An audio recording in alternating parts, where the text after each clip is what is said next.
Number 1 వశీకరణ మాంత్రికుడు జ్యోతిషాలయం.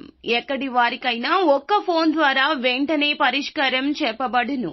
స్త్రీ పురుష వశీకరణం, ప్రేమ, పెళ్లి, సంతానం, వ్యాపారం, కుటుంబ సమస్యలు, భార్యాభర్తల గొడవలు, గృహం, స్థలం సమస్యలు, కళ్యాణ దోషము పరిష్కరించబడును. దుష్ట శక్తులు తీయబడును. నాగదోషం తీయబడును. నాగబంధన, గుప్త నిధులు, ధనం, లంకె బిందెల కొరకు గురువు గారిని సంప్రదించండి. మీరు కోరుకున్న వారిని మీ వద్దకు చేర్చాలా? అంజనం వేసి చూపబడును. Guruji phone number 8185066725. అందరికీ నమస్కారం అండి. ఛానల్లోకి తిరిగి స్వాగతం. జూలై మాసంలో 19వ తేదీన మిథున రాశి జాతకులు జరగబోయేది తెలిస్తే ఖచ్చితంగా షాక్ అవుతారు. రాత్రి సమయంలో మీ యొక్క జీవితంలో ఈ మార్పు వస్తుంది. ఏమిటి ఆ మార్పు, ఏం జరగబోతుంది తదితర అన్ని వివరాలు కూడా వీడియోలో తెలుసుకుందాము. వీడియో మీకు నచ్చితే తప్పకుండా ఒక చిన్న లైక్ చేసి మమ్మల్ని సపోర్ట్ చేయండి. ఇక ఆలస్యం లేకుండా వీడియోలోకి అయితే వచ్చేద్దాము. వీరిని గుడ్డిగా ఎవరైనా నమ్మొచ్చు. అంతటి నమ్మకాన్ని కలిగిస్తారు. నిలబెట్టుకునే వ్యక్తులు. ఏది ఏమైనా ఒక వ్యక్తి వీరిని నమ్మారు అంటే ఖచ్చితంగా ఆ నమ్మకాన్ని నిలబెట్టుకోవడానికి ఎంతగానో ప్రయత్నిస్తారు. ఒక అడుగు వీరు అబద్ధాల విషయంలోనే వెనక్కి వేస్తారు. అలాగే ఏదైనా వస్తువు కావాల్సి ఉన్నా, రావాల్సి ఉన్నా నమ్మిన వ్యక్తికి ఇచ్చేస్తూ ఉంటారు. ఎవరైనా కష్టంలో ఉన్నా ఏది అడిగినా మొహమాట పడతారు. ఇవ్వడానికే ఆలోచిస్తారు. కానీ ఇతరులు వీరి బాగోగుల గురించి ఆలోచించరు. చుట్టూ ఇటువంటి వ్యక్తులు ఉన్నా మచ్చలేని చందమామలాగా ఉంటారు. ఎప్పుడూ మాట తప్పరు. ఎవరికైనా ఏదైనా మాట ఇస్తే మాట మీద నిలబడుతుంటారు. భరోసా వీరికి ఎక్కువ. వీరిని ఎవరైనా నమ్మకంతో ఉంటే గనక నిలబెట్టుకుంటారు. సహనశీలులుగా చెప్పొచ్చు. చాలా సహనంగా ఉంటారు. ఎలాంటి సందర్భంలో అయినా ఎప్పుడు ఎలా మాట్లాడాలి, ఎక్కడ ఎలా ప్రవర్తించాలి అనే దానిపైన మంచి అవగాహన ఈ రాశి వారికి ఉంటుంది. అంతేకాదు వీరికి ఎప్పుడైనా సరే చాలా ధైర్యవంతులు అనే పేరు ఉంటుంది. మంచి గుణగణాలు కలిగిన వ్యక్తులు. రాజకీయ రంగంలో కూడా ప్రాధాన్యత ఉంటుంది. సమాజానికి సేవ చేయాలి, ఏదో ఒకటి చేయాలి అనే గుణగణాలు ఎక్కువగా ఉంటాయి. ఏ పరిస్థితుల్లో అయినా కూడాను చాలా తేలికగా ఆలోచించి నిర్ణయం తీసుకుంటారు. మంచిగా తీసుకుంటారు. సహనాన్ని కోల్పోరు. ఏదైనా ఒక మంచి వ్యాపారం మొదలు పెట్టాలి అనుకున్నారనుకోండి, దాని గురించి క్షుణ్ణంగా ఆలోచిస్తారు. తెలియని విషయాలు తెలుసుకుంటారు. అనుభవం లేనటువంటి విషయాలను కూడా అనుభవజ్ఞుల నుంచి అడిగి తెలుసుకుని వాటి గురించి పూర్తి సమాచారాన్ని పొందిన తరువాతే ముందడుగు వేస్తుంటారు. ఇలా ఈ రాశిలో జన్మించిన వ్యక్తులకు ఏదైనా సరే మంచిగా ఆలోచించి ఆచితూచి నిర్ణయాలు తీసుకోవడం అలవాటు. ఉత్తమ లక్షణాలు కలిగి ఉంటారు. నమ్మిన వారిని మోసం చెయ్యరు.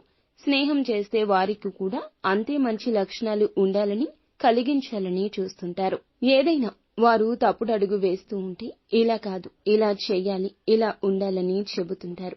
వయసులో వీరికంటే పెద్దవారు ఏదైనా పొరపాట్లు చేసినా అలా పొరపాట్లు అనేవి చెయ్యకూడదని వీరు చెప్తూ ఉంటారు. ఈ సమయంలో ఈ రాశి వారికి మంచి ఉద్యోగ అవకాశాలు ఎక్కువ ఉన్నాయి.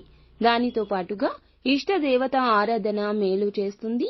కొత్తగా వ్యాపారం మొదలు పెట్టాలి అనుకునే వ్యక్తులకు కూడాను మొదలు పెట్టే అవకాశం ఉంటుంది. అలానే ఆల్రెడీ ఉన్నటువంటి వ్యాపారాన్ని కూడా చక్కదిద్దుకోవడం, వ్యాపారంలో ఏదైనా నష్టాలు ఏర్పడితే ఈ సమయంలో అవి తొలగిపోవడం జరుగుతుంది.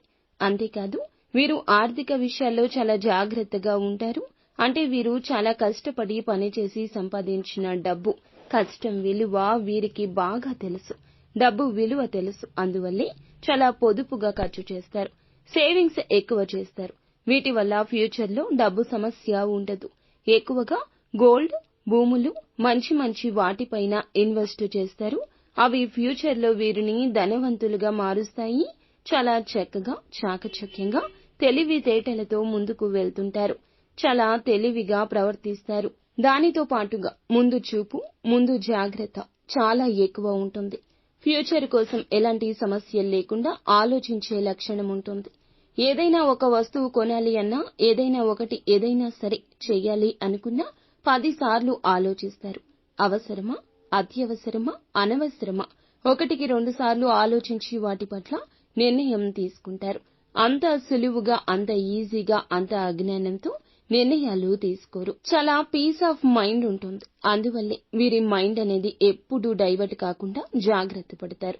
ఏదైనా ఒకటి పని చేయాలి అనుకుంటే, పెద్ద లక్ష్యం పెట్టుకున్నారనుకుంటే ఆ లక్ష్యం కోసం కష్టపడుతుంటారు. లక్ష్యాన్ని చేరేంత వరకు శ్రమిస్తుంటారు. ఆ లక్ష్యం చేరిన తర్వాత కూడా అంతకు మించి ఇంకా మంచి లక్ష్యాలకు వెళ్ళాలి అనుకునే గుణం ఉంటుంది. పరితపిస్తారు. ఏదైనా సాధించాం కదా అని ఇక లైట్ తీసుకోరు. సుఖ జీవితానికి దూరం అవుతూనే ఉంటారు. సంతోషం, సుఖం అనేది లేకుండా శ్రమ ఎక్కువ అవుతున్నా కష్టపడతారు. ఈ రోజున శ్రమకు తగ్గ ప్రతిఫలితం కానీ, మిమ్మల్ని అపార్థం చేసుకున్న వారు కానీ తిరిగి మీ జీవితంలోకి వచ్చే సూచన కనిపిస్తోంది. ఇదంతా దైవేచ్ఛ. గత కొద్ది రోజులుగా ఒక విషయం గురించి బాగా హైరాణ పడుతున్నారు, ఆలోచన చేస్తున్నారు. అది ఏ విషయమైనా మీ పరిస్థితులను బట్టి కావచ్చు. కానీ ఒక పర్సనల్ విషయం, దానికి సంబంధించిన ఒత్తిడి, స్ట్రెస్ అనేది తొలగిపోబోతుంది. మీ యొక్క ప్రమేయం లేకుండానే ఈ విశ్రాంతి దొరకబోతుంది. అలాగే ఈ రోజు కష్టపడితే రేపు సుఖపడతాం అనే భావనే ఈ రోజున ఇందుకు కారణము. ఇందుకోసమే మీరు ఇప్పటి వరకు తప్పించారు. కష్టపడిన మీకు ప్రత్యేకమైన స్థానాన్ని, గుర్తింపుని భగవంతుడు ఈ రోజే ఇవ్వబోతున్నాడు. అలాగే ఈ రాశి వ్యక్తులకు చాలా వరకు కూడా దూరం అయ్యింది ఈ రోజున దగ్గర రాబోతుంది. కష్టే ఫలితం తప్పక దక్కుతుంది. అలాంటి రోజే ఇది. ఈ రోజు కోసం ఎదురు చూశారు, ఫలితం కోసం ఎదురు చూసి పని చెయ్యరు. కానీ ఈ రోజున ఫలితం దక్కబోతుంది. ఆశించింది జరగడంలో ఆ ఆనందమే వేరు. అలాగే ఈ రోజున రాత్రి సమయంలో ఒక శుభవార్తను కూడా వినబోతున్నారు. వీరికి అలాంటి ఇలాంటి శుభవార్త కాదు, లైఫ్ లో మరచిపోలేని ఒక గొప్ప అనుభూతితో కూడిన శుభవార్త రాత్రి సమయంలో వినబోతున్నారు. అదేవిధంగా వీరికి జాతకంలో ఎలాంటి సమస్యలు ఉన్నా అవి కూడా ఈ సమయంలో తొలగిపోతాయి. కొన్ని మిశ్రమ ఫలితాలు ఉన్నాయని చెప్పొచ్చు. కొంతమందికి చాలా మంచి ఫలితాలున్నాయి, కొంతమందికి కొంచెం జూజాయిగా ఫలితాలు దక్కొచ్చు. ఈ రాశి వారు నిత్యం మాత్రం శివారాధన తప్పనిసరిగా చేసుకోండి. పరమశివుణ్ణి నిత్యము కూడా జపిస్తూ ఉండండి. అంతా మంచి జరుగుతుంది.